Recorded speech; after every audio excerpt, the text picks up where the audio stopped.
Para ibu bapak, saudara-saudari sekalian yang terkasih, para romo, frater, bruder, suster, umat beriman, pencinta Daily Fresh Juice yang dikasih Tuhan dimanapun berada. Selamat hari Minggu, selamat berjumpa kembali. Hari ini bersama seluruh gereja kita memasuki hari Minggu biasa yang ke-14. Bacaan Sabda Tuhan dan renungan kita didasarkan pada Injil Matius bab 11 ayat 25 sampai 30. Mari kita siapkan hati kita dengan berdoa. Dalam nama Bapa, Putra dan Roh Kudus. Amin. Tuhan Yesus yang penuh kasih, kami bersyukur untuk hari Minggu ini. Kami boleh Kau ajak untuk mendengarkan sabda-Mu dan merenungkannya.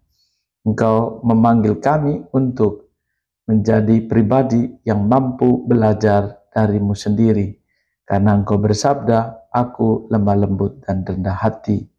Kami hari ini datang kepadamu, hendak belajar dari pribadi dan kesaksian hidup-Mu. Demi Kristus, Tuhan dan pengantara kami. Amin. Tuhan bersamamu dan bersama roh-Mu. Injil suci menurut Matius. Dimuliakanlah Tuhan. Sekali peristiwa berkatalah Yesus, aku bersyukur kepadamu ya Bapa, Tuhan langit dan bumi, sebab yang telah Engkau sembunyikan bagi orang bijak dan orang pandai, telah Engkau nyatakan bagi orang kecil. Ya Bapa, itulah yang berkenan kepadamu.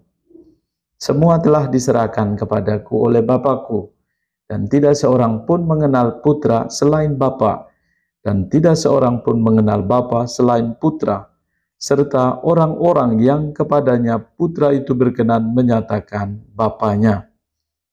Marilah kepadaku kamu semua yang letih, lesu, dan berbeban berat. Aku akan memberikan kelegaan kepadamu. Pikulah gandar yang aku pasang, dan belajarlah kepadaku, karena aku ini lemah lembut dan rendah hati, dan jiwamu akan mendapat ketenangan. Sebab gandar yang aku pasang itu menyenangkan, dan bebanku pun ringan. Demikianlah sabda Tuhan, terpujilah Kristus. Para pendengar setia Daily Fresh Juice yang dikasih Tuhan dimanapun berada. Selamat hari Minggu ya, sekali lagi. Dari tempat di mana saya sedang berlibur di Pulau Lembata, dari tempat asal saya mengucapkan selamat menikmati liburan bagi yang sedang berlibur. Selamat menikmati sukacita bersama keluarga dan komunitas, juga dalam seluruh aktivitas hari ini. Kita bersyukur bahwa Allah senantiasa membantu kita, dan lebih-lebih Allah menyertai dalam keadaan apapun kita saat ini. Dan melalui sabda Tuhan hari ini, kita diajak untuk pertama-tama belajar dari Yesus sendiri. Tuhan Yesus di dalam Injil Matius bab 11 ayat 29. Salah satu kalimatnya adalah belajarlah kepadaku.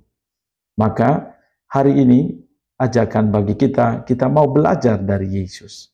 Tentu setiap hari kita mendengarkan sabda, tetapi marilah di hari ini kita boleh merenungkan semangat ini. Bagaimana belajar dari Yesus sendiri?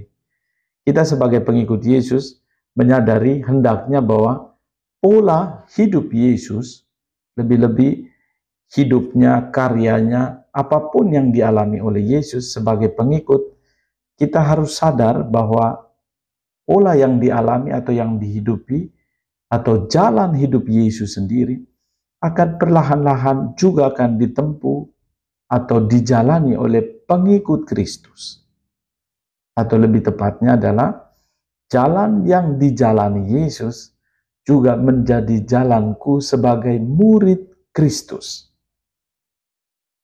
Kita bersyukur bahwa pengalaman Kristus, pengalaman Yesus itu menjadi teladan kita. Kita boleh semakin diteguhkan karena Allah yang kita imani itu memberi teladan. Sebelum menyampaikan sesuatu pengajaran, Yesus selalu terlebih dahulu sudah menjalankannya dan memberikan pengajaran itu. Seperti pengampunan. Ia lebih dulu mengajarkan kepada kita bagaimana mengampuni. Pada saat serdadu memaku pada palang penghinaan, Yesus tidak menghujat, tetapi ia mengatakan, Bapa, ampunilah mereka karena mereka tidak tahu apa yang mereka perbuat. Yesus mengajarkan supaya mengampuni, dan ia lebih dulu melakukan itu. Dan kita pun diajak sungguh-sungguh menyadari ini, karena dengan kesadaran yang utuh, kita boleh menangkap bahwa panggilan kita sebagai murid Kristus adalah panggilan untuk mengikuti jalan yang dilalui oleh Yesus. Kita boleh belajar dari sabda Tuhan hari ini. Pertama-tama, Yesus berkata, Yesus ini dalam situasi apapun, kita boleh belajar. Pertama-tama, belajar dari Yesus, pertama adalah belajar bersyukur. Yesus yang adalah Tuhan saja pun bersyukur, apalagi kita ini, kadang-kadang kita tidak bersyukur dengan situasi apa. Sesulit apapun, mari kita tetap bersyukur. Karena Yesus pun terlebih dahulu bersyukur. Ini yang pertama. Aku bersyukur kepadamu ya Bapa, Tuhan langit dan bumi. Apa yang disyukuri oleh Yesus? Pertama, Engkau sembunyikan bagi orang bijak dan orang pandai, tetapi Engkau nyatakan bagi orang kecil. Yesus syukuri karena apa? Allah menampakkan atau bahkan memberi kekuatan bagi yang kecil, yang lemah, yang tidak sombong, yang tidak songong. Allah selalu memberikan kepada kita supaya kita mampu mengagumi, atau lebih-lebih supaya kita sadar bahwa kita ini dikasih oleh Allah dan membutuhkan hati yang sungguh-sungguh mengandalkan Dia. Ya, sembunyikan bagi orang yang pandai. Kalau orang yang pandai, tentu tidak semua yang pandai itu sombong. Tetapi kecenderungan manusia itu meninggikan diri. Maka Yesus mengajak kita supaya kita belajar dari orang kecil. Syukurnya Yesus karena mau menunjukkan kepada kita bahwa orang kecil, harapannya bahwa orang yang kecil itu orang yang mengandalkan Allah, bukan orang yang berbadan kecil.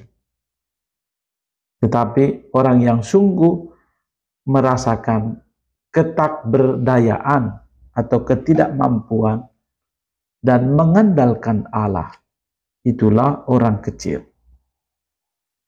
Lalu syukur Yesus yang kedua adalah di ayat yang ke-27. Semua telah diserahkan kepadaku oleh Bapakku. Kita boleh meyakini bahwa hidup Yesus adalah hidup Allah yang kelihatan. Kan Allah ini kita tidak lihat mata dengan mata atau bertemu wajah begitu. Tetapi Allah hadir melalui Yesus. Kita boleh tahu hidup Yesus itu seperti itu. Maka gambaran Allah yang kelihatan itu ada dalam diri Yesus itu. Maka hidupnya, karyanya sampai wafatnya adalah gambaran kasih Allah. Ia mengasihi sampai habis. Dan ini sungguh-sungguh indah. Nah, sesudah syukur Yesus yang kedua, Yesus mulai mengatakan ini. Tidak seorang pun mengenal Bapa selain Putra, dan orang yang kepadanya Putra itu berkenan menyatakan padanya. Yesus mengenal sungguh Bapa, maka kita yang mau mengenal Bapa, kenallah Yesus dengan relasi yang paling baik, paling intim. Melalui doa-doa kita, melalui adorasi, melalui doa pribadi, melalui ekaristi. Semua sarana itu sudah disediakan oleh gereja untuk kita. Lalu bagian berikut, sesudah syukur, Yesus mengajak. Ajakan adalah, mari kamu semua. Tidak ada terkecuali, oh ini yang khusus yang saya sukai, oh ini yang... Mari semua. Semua. Yang pertama adalah yang letih, lesu, berbeban berat. Ajakan Tuhan Yesus untuk semua. Maka bagi kita yang saat ini sedang letih, sedang lesu, sedang banyak persoalan, bawalah. Yesus katakan, mari. Ini Tuhan Yesus aja. Kadang-kadang sudah dibilang mari pun masih saja ngeyel. Udah diundang oleh Yesus sendiri, datang. Misalnya perayaan Ekaristi, doa, sudah diundang untuk datang pun tidak datang. Bahkan diajak untuk berdoa pun tidak berdoa.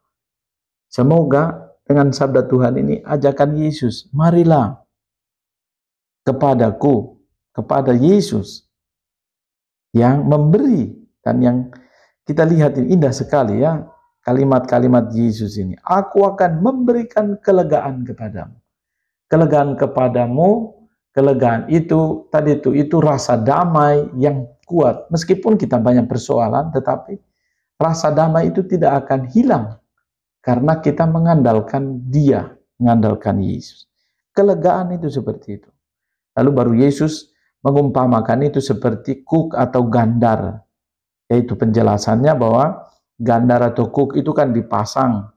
Jadi di antara itu dua, misalnya kerbau atau binatang yang membajak itu, sehingga kalau satu kiri kanan itu tidak sejalan, tetapi kalau bersama-sama sejalan, maka itu akan menuntun. Kita boleh mengibaratkan bahwa diriku dan Yesus sendiri adalah itu. Kita boleh melihat bahwa arah Yesus kemana, kita menuruti, mengikuti, sehingga kita tidak kehilangan arah, tetapi menuruti apa gandar, dan itu searah, sejalan. Jadi semakin menemukan kedamaian itu. Yesus memberi kepada kita pelajaran untuk ini. Belajar dari Yesus karena yang berikut adalah ia lemah lembut dan rendah hati. Lemah lembut itu bukan hanya perkataan yang lembut, tetapi tindakan, cara, segala hal yang bisa kita upayakan demi melihat atau mengalami tindakan yang baik. Lalu rendah hati ini segala sesuatu. Kalau kita tidak rendah hati, ini kita menjadi malapetaka bagi segala hal. Rendah hati, kalau orang yang rendah hati itu orang yang tahu pertama-tama ia tidak mampu. Belajar rendah hati karena ia memiliki banyak kelemahan dan keterbatasan. Ya seperti saya juga, banyak kelemahan, banyak keterbatasan, namun Allah memampukan kita. Belajar rendah hati seperti Yesus sendiri. Sekali lagi ya, kita belajar dari Yesus. Yesus adalah anak Allah, dia mau merendahkan dirinya. Bisa jadi dia, saya sudah anak Allah, ngapain juga saya turun ke dunia, susah-susah lagi sampai sengsara dan macam-macam. Tetapi Tuhan begitu memberikan kepada kita jalan kerendahan hati yang sejati, yakni dalam hidup Yesus sendiri. Dan Yesus mengatakan, kalau kamu sudah belajar daripadaku, jiwamu akan mendapat ketenangan. Jadi bukan soal, sesudah ini doa saya sudah dikabulkan atau tidak. Itu konsekuensinya. Tetapi lebih-lebih adalah ketenangan, kedamaian hati. Dan Yesus memberikan janji, kuk atau gandar yang kupasang itu menyenangkan. Bila kita menangkap apa yang Tuhan kehendaki dan menjadi ringan, meskipun wujudnya atau kelihatannya itu bisanya besar sekali persoalan itu. Tetapi kalau pola pikir dan cara pandang kita ini seturut kehendak Allah, maka beban yang berat seperti apapun, cara pandang kita akan menjadi ringan karena kita berjalan bersama dengan Tuhan sendiri. Semoga ajakan Yesus, belajarlah daripadaku, belajarlah padaku, kita boleh menemukan semangat lemah lembut dan rendah hati. Dan kerendahan hati yang sejati kita temukan dalam diri Yesus sendiri. Semoga pembelajaran kita hari ini juga menjadi kekuatan bagi kita untuk senantiasa bertekun. Allah yang Maha Rahim menganugerahkan berkat bagimu, keluarga dan komunitas, juga untuk mereka yang merayakan hari ulang tahun kelahiran pada hari ini, hari ulang tahun perkawinan, juga mereka yang membaharui hidup religius, hari kaul-kaul, kemurnian, 3 nasihat Injili, kesucian dan ketaatan, juga keluarga dan komunitas kita, seluruh aktivitas hari ini diberkati oleh Allah yang Maha Kuasa, Bapa, Putra, dan Roh Kudus. Tuhan Yesus memberkati.